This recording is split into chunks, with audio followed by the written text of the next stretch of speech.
और किसी को तकलीफ है तो मत खिलाओ हमारे बच्चों के साथ, क्योंकि हमारे बच्चे तो मजबूत हैं, स्वाभाविक बात है मजबूत हैं। अच्छा, मजबूत होंगे कैसे नहीं? एक कौम है कमेरा कौम, एक कौम है अर्जक कौम, एक कौम है जिसको धीरेन्द्र भैया कहते हैं जीवी कौम। तो मजबूत होंगे कैसे नहीं?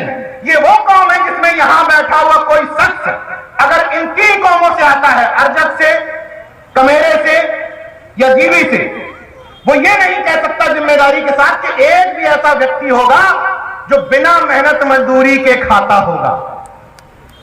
चाहे वो ऑफिस में मेहनत करता हो, चाहे कोई तेल पेरता हो, चाहे कोई बाल काटता हो, चाहे ईंट गारा देकर के काम करता हो, चाहे खेतों में काम करता हो, हरामखोरी से कोई नहीं खाता। खाता है क्या? तो उनसे डरने की क्या जरूरत है जो झूठ बोल करके खाते हैं? दमदारी के साथ अपने बच्चों से कहो कि स्कूल में जाना है तो पहली बेंच पर बैठना है, पीछे की बेंच पर नहीं बैठना है।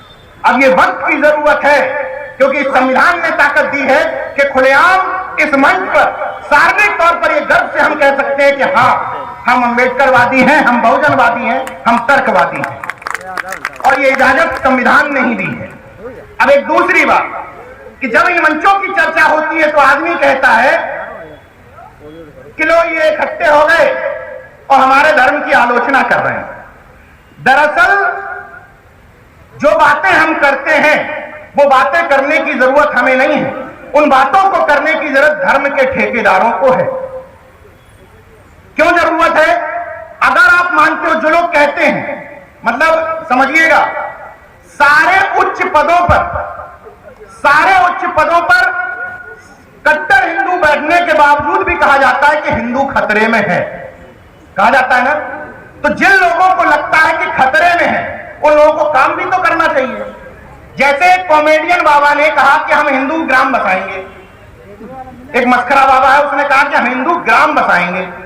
तो मैं स्वागत करता हूं इस बात का।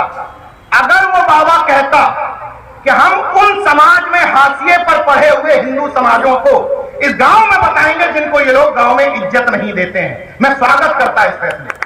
लेकिन तुम प्रॉपर्टी डीलर बन गए, तुम गांव बताने के नाम पर 5 लाख रुपए के, 10 लाख रुपए के, 15 लाख रुपए के प्लॉट बेचने लग गए।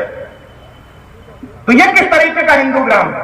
दूसरी बात, इस बात को सोच के देखिएगा तर्कवाद के नजरिए से। अगर किसी प्रजापति के घर में, अगर किसी निषाद के घर में, अगर किसी नाई समाज के व्यक्ति को मंदिर से भगा दिया जाए या इनके घर में कोई समस्या खड़ी हो जाए, क्या कोई भी ऐसी महासभा जिसमें हिंदू शब्द लगा होगा प्रदर्शन करने आएगी? तो सिर्फ मैं कुछ नहीं कहूंगा, आंख खोल करके देख लीजिएगा कि हिंदू नाम वाली महासभाएं आती कहां पर है प्रदर्शन करने। इसलिए मैं गर्व के साथ और पूरी जिम्मेदारी के साथ, एक जिम्मेदार पत्रकार होने के साथ ये बात कह रहा हूं इस मंच से कि दरअसल जो लोग कहते हैं कि हम इसके वर्चस्व के लिए काम कर रहे हैं, धर्म के वर्चस्व के लिए, दरअसल वो जाति वर्चस्व के लिए काम कर रहे हैं। इनकी बिलबिलाहट तब उत्पन्न होती है जब दो जातियों के सामने खतरा उत्पन्न होता है।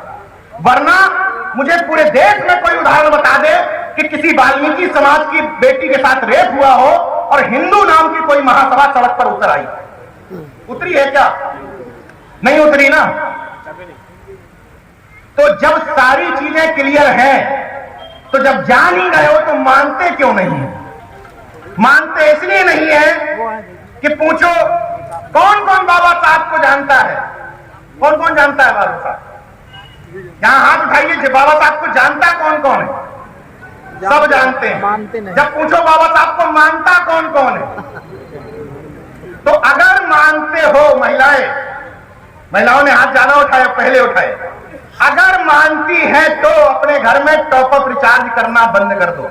करवा चौथ नहीं समझ पाई? टॉप अप, करवा चौथ एक टॉप अप होता है जिसमें पति की उम्र के लिए 1 साल का टॉप अप किया जाता है, पति 1 साल चलता है, फिर 1 साल टॉप अप होता है, फिर 1 साल चलता है, फिर 1 साल टॉप अप, उसमें 3-4 साल का कोई आया ही नहीं टॉप अप, लाइफ टाइम वाला भी नहीं है, 1 साल का टॉप अप है। तो अगर मानती है तो, जिन्होंने हाथ नहीं उठाया उनसे कोई दिक्कत नहीं है, अगर मानती है तो टॉप अप करना बंद कर दो, तब मानेंगे कि बाबा साहब को मानती हैं। और ये इसलिए कह पा रहा हूं क्योंकि हमारी पत्नी ने टॉप अप बंद कर दिया, फिर भी धड़ाधड़ चल रहा हूं। टॉपअप थे, और एक ब्रजेश ब्रजेश जी बैठे हैं यहाँ पर, प्रोफेसर साहब मेरे यहाँ भी बंद है, HBTU वाले, बुला लो। अच्छा, प्रोफेसर साहब हैं HBTU वाले, ब्रजेश कटियार जी कहाँ पर हैं? अच्छा आइए आइए, इधर आइए, बुला रहे हैं आपको, बुला रहे हैं, आइए आप। मैं एक दो गवाह लेकर चलता हूँ साहब। ब्रजेश जी को इसलिए हमने याद किया क्योंकि हमारी शादी करवाने आए थे हो रही। HBTU में प्रोफेसर हैं, बायोकेमिकल इंजीनियरिंग के विभाग अध्यक्ष हैं, और इनको शादी, पीछे एनके कनौजिया जी आ रहे हैं, ये भी शादी करवाने आए थे। ये बैंक में सीनियर GM के पद से रिटायर है। तो इन लोगों से शादी हमने क्यों करवाई? और जब इन लोगों से शादी करवाने हम लोग कहीं जाते हैं तो सबसे पहले मंच पे मैं डिग्रियां बताता हूं कि ये HBTU में प्रोफेसर है, बायोकेमिकल इंजीनियरिंग के विभाग अध्यक्ष हैं। एनके कनौजिया जी के बारे में बताता हूं कि बैंक में GM रहे हैं और इस पोस्ट से रिटायर्ड हैं। मैं B.Ed हूं, मास कम्युनिकेशन हूं, MA हूं, ये सारी मेरी क्वालिफिकेशन है। तो मैं इसलिए बताता हूं कि भाई इस डिग्री वाले आपकी शादी करवाने आए हैं। मैं ये नहीं बताता हूं कि उस तरफ वाले कितने पढ़े लिखे, लेकिन ये बताता हूं कि ये डिग्री वाले आपकी शादी कराने आए हैं। तो चूंकि ये डिग्री वाले मेरी शादी कराने आए थे तो बिना तंत्र घंटे मंट के भी बढ़िया चल रही है। भाई उदाहरण सामने देना ठीक रहता है ना। मैंने अपनी माता और पिताजी दोनों के निधन के बाद उनकी राख को नदियों में नहीं फेंका, जबकि मैं मानववादी व्यक्ति हूं, इसलिए मैं नदी को रिवर मानता हूं, मां नहीं मानता। मैं नहीं कहता हूं कि फलानी मां फलानी मां फलानी मां। हम प्रकृति पूजक लोग हैं, इसलिए नदी को मां नहीं मानते, फिर भी नदी को गंदा नहीं करते। ना मूर्ति डालते हैं, ना फूल डालते हैं, ना गंदा कपड़ा डालते हैं, ना ही मरने के बाद किसी की राख डालते हैं। तुम हमसे बड़े प्रकृति पूजक कैसे हो गए? तो यानी कि जीवन दायिनी जो नदी है उसके लिए हम प्रकृति पूजक असली उसके वारिस हैं कि नहीं है? तो मैं जो बात कह रहा था कि मैंने ना श्राद्ध किए, ना कुछ तर्पण जो भी आई, अब मुझे नाम भी पता नहीं क्या क्या उस समय होते हैं, पता नहीं मुझे, हमने कुछ नहीं किया। कबीर, हमारी पत्नी, हमारी तीनों बहनें अंतिम संस्कार तक गई, फिर भी कबीर को वहां जाने पर 2-2 बार इस तरह की उस चीजों में गया, फिर भी उसको भूत नहीं लगे, फिर भी हमें सपने में आकर किसी ने परेशान नहीं किया। दरअसल नजर क्या होती है? नजर, कबीर को आज तक नजर नहीं लगी, 4 साल का हो गया, जबकि देख लो ना हाय पहनी आज तक, ना चाकू पहना, ना नजर बट्टू, ना कजर बट्टू, कुछ नहीं पहना, लेकिन नजर नहीं लगी आज तक। नजर लगी क्यों नहीं? नजर होती क्या है? बच्चा इस तरह के कार्यक्रमों से घर जाएगा तो आधा घंटे रोएगा, ये कन्फर्म। वो बच्चा रोएगा जो मुंह से नहीं बता सकता कि उसको तकलीफ क्या है। उस तकलीफों में बहुत सारी तकलीफ हो सकती है। जो कपड़ा वो पहने हैं वो उसको अनकंफर्टेबल हो रहा हो, चुभ रहा हो, उसको दूध पीना हो, उसको भूख लगी हो, उसका सिर दर्द हो रहा हो, जो बोल नहीं पाएगा वो कैसे बताएगा? रोएगा, रो के ही तो बताएगा कि मुझे तकलीफ है। तो उस आधा घंटे की तकलीफ में सारे आइटम, झाड़ू आइटम, बाती टपकाने वाला आइटम और एक आध नींबू वाला आइटम, सारे आइटम उसी आधे घंटे में निपटा दिए जाते हैं। और जो आइटम लास्ट में होता है बस इसी से आराम मिला, यही बताना है अपनी भौजी को, इसी से मिला था लास्ट में। और मेरा एक कहना मान लेना, मेरा ना मानना तो मेरी पत्नी का कहना मान लेना कि अगर बच्चा घर पहुंचे आधा घंटे तक ये कोई आइटम ना करो, केवल उसके कपड़े उतार दो, चेंज कर दो, रिलैक्स महसूस करे, उसके हाथ पैर दबा दो, गारंटी दे रहा हूं स्टाम्प पर लिख करके कि 35-40 मिनट में सो जाएगा। क्योंकि उसी 35-40 मिनट का धैर्य नहीं है, आप सारे आइटम निपटा देते हैं। इसीलिए इनकी दुकानें चलती रहती हैं, क्योंकि असली अंबेडकरवाद की और असली तर्कवाद की परीक्षा तब है जब आप मुसीबत में। सामान्य तौर पर गर्व से कोई भी कह सकता है, लेकिन मैंने उन कठिन परिस्थितियों को झेला है। मेरी मां जब एडमिट थी ICU में, तो जो HOD देख रहे थे उन्होंने आके कहा मुझसे कि धीरज भाई अब अंतिम क्षण है, समय कम बचा है, ईश्वर से प्रार्थना कर लो। तो उस समय शायद किसी बेटे की हिम्मत नहीं पड़ती, क्योंकि मैं अपनी मां के बहुत क्लोज भी था। फिर भी चूंकि मैं मानववादी और तर्कवादी था तो मुझे हर जगह पर जवाब जरूर देना है। जो मैं आपसे कहता हूं वो अपने जीवन पे लागू करता हूं।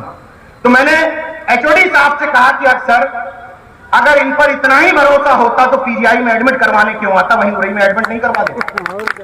और मुझे छोड़ दीजिए, जो लोग कहते हैं कि मैं मानता हूं कि ईश्वर है, वो झूठ बोलते हैं।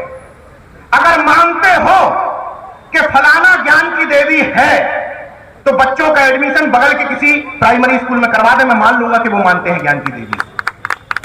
क्यों तुम अच्छा स्कूल ढूंढते हो? क्यों सिफारिश लगवा करके आईएएसओ की, विधायकों की, सांसद की स्कूलों में एडमिशन करवाते हो अगर मानते हो कि ज्ञान की देवी है? हम नहीं मानते तो हमारा तो चल जाएगा। हम नहीं मानते तो हम पीजीआई में, एम्स में जहां जरूरत होगी वहां जाएंगे। लेकिन तुम मानते हो तो एडमिट करवा लो, धर दो इतनी बड़ी तस्वीर और बड़ी रख दो 6 फुट की, अगर मानते हो तो। दरअसल मानते नहीं हो, लेकिन मनवाना इसलिए चाहते हो क्योंकि उसी से तुम्हारी दुकानें चल रही हैं। और दुकानें जिनकी चल रही हैं उनकी आलोचना की जरूरत नहीं है, खुद की आलोचना करो जो उनकी दुकानें बढ़ाने जाते हैं। अगर घर का कोई सामान खरीदने के बाद तुम उनसे जाकर के पूजन मत करवाने जाओ तो दुकान तो चौपट हो जाएगी, लेकिन करवाता कौन है? यही जितने लोग आए होंगे, मैं दावे के साथ कह रहा हूं, जितने लोग इस पंडाल में आए होंगे उनमें तमाम लोगों की गाड़ियों में टंगा होगा, तमाम की गाड़ियों में टंगे होंगे कोई ना कोई आइटम, तमाम की। अगर टंगे हैं, दिल से मानते हो तो इंश्योरेंस क्यों करवाते हो? इसका मतलब झूठे हो तुम, नहीं मानते हो लेकिन दिल से निकाल नहीं पा रहे हो क्योंकि गुलामी की जड़ें बहुत गहरी है, इसलिए निकाल नहीं पा रहे हो। बड़ी गहरी है ये गुलामी की जड़ें, जिनमें ये दिमाग जकड़े हैं, जिनके गले पकड़ना था हमने उन्हीं के पांव पकड़े। ये है बहुजन समाज की दिक्कत।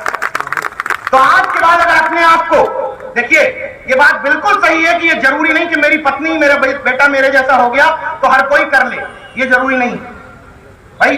इस बात को आलोचना के तौर पर नहीं कह सकते कि हमने तो सुधार लिया, तुम क्यों नहीं सुधार पा रहे। ये एक लंबी प्रक्रिया है, लेकिन कम से कम अगर तुम सुधर गए हो तो अपना शरीर पहले ठीक कर लो। तुम्हारे शरीर पर ये 3 निशानियां नहीं होनी चाहिए, 1 2 3।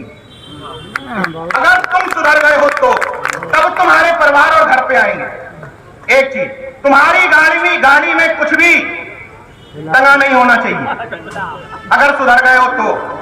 और अगर मानते हो तो इंश्योरेंस मत करवाओगे, बचा ही लेगा फिर क्या इंश्योरेंस। इंश्योरेंस भी करवाओगे, उधर वो भी करवाओगे तो भाई इसको क्या कहा जाता है हिंदी भाषा में, ये आप खुद समझते हो, मेरे मुंह से मत कहलवाइए। तो जो इस तरफ महिलाएं बैठी हैं हमारी, उनसे मेरा अनुरोध है कि जो मैंने सीरियल बताए हैं डायन, चुड़ैल, नागिन टाइप के, जिन पर अंधविश्वास और पाखंड बताया जाता है, बाल हनुमान और श्री गणेशा टाइप के कार्टून कैरेक्टर जो बना दिए गए हैं, इनसे बच्चों को दूर रखिए।